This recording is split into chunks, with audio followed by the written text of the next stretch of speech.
great to be out. You guys ever been fired? Yeah. Yeah, I've been fired. I've been fired 16 times. Nice. I'm like the nature boy Ric Flair of getting fired. And I gotta tell you, like, the first time you get fired, it's really, like, upsetting. And you, like, cry. Like, no, please, I need this job. And then, like, the second time, you're less impressed. You're just kind of like, you're fired. And like, really? Really? Right? But, like, or sometime around number 14, it just becomes no longer an issue. Like, you get fired, I just called the unemployment department and I was like, hey Laura, it's Chris. Yeah, it happened again. You know? Last time I got fired, I got called in the office by 2 assistant managers. And they sat me down and they said, Chris, we're letting you go. Which I thought meant they loved me and they wanted to see if I'd come back. Not the case. They said, Chris, you can't work here anymore, you're fired. And I was like, okay. And they go, we need you to sign this paperwork. So I said, no. Because at this point, what are they gonna do?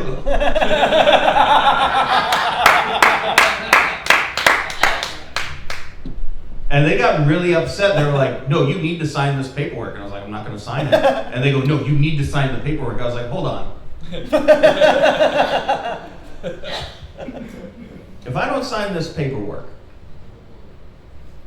am I not fired? Like, is that the trick? You can just keep working forever?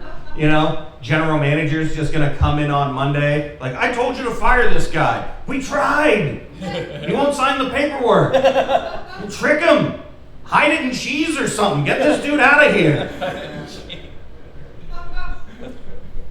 I got fired one time for falling asleep at my desk. Yeah. I don't think they were as upset about the fact I fell asleep at my desk as that I put on my CPAP before I did. Yeah, you guys have those? You got CPAPs? I've got a CPAP. Yeah. One lady raised her hand, like, yes, marked me on the poll. Right. I got a CPAP. You get one when you turn 40.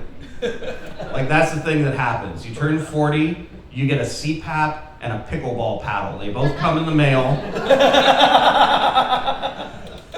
That's your life. No, my wife made me do it. She goes, baby, I'm worried because you snore so much. You need to go and get tested and maybe get a CPAP. So I got one and it's great. My wife doesn't have to deal with me snoring anymore because the machine does it for me. It's fantastic. And they make all sorts of different headgear. Like, that's a big thing when you get a CPAP, is you have to get headgear that fits appropriately. And they make the kind that, like, just kind of sits right under your nose. They make a kind with, like, prongs that go up in your nose. The one I went with is a full face, like a jet fighter mask. And I love it, because every time I go to bed, it's like I'm taking off on a Maverick Top Gun mission, right? You know, I just put it on, and it's like, Charlie Golf 6-4, you are clear for takeoff to Sleepy Town. That's what all my dreams are about now. You know, I actually set my alarm to the airplane Mayday sound. I don't wake up, I eject. You know, it's like 6:30 a.m. Let's go. Watch the canopy goose. You guys drive? Yeah. I drive a lot. One of my jobs, I had to commute almost 2 hours every day. Yeah, when you commute that much, it means one thing: gas station bathrooms. You guys use gas station bathrooms? It does not bother me at all. I kind of enjoy it sometimes, right? And most gas stations are pretty cool about it. You just show up, you go, hey man, you got a bathroom? And they're like, yeah, in the back. Quick pro tip, if you use a gas station bathroom, make sure to wipe the seat with toilet paper before you sit down. 1, sanitary reasons. 2, it forces you to make sure there's toilet paper before you sit down. Because here's something you never want to do. Have to make that phone call and just be like, hi, gas station guy? Yeah, this is going to sound weird, but do you have any paper out there? Because I'm currently in your bathroom, and this is very unpleasant. The one that bothers me is when you go to a gas station and they get really uptight. They're like, you gotta buy something. You gotta buy something to use our bathroom.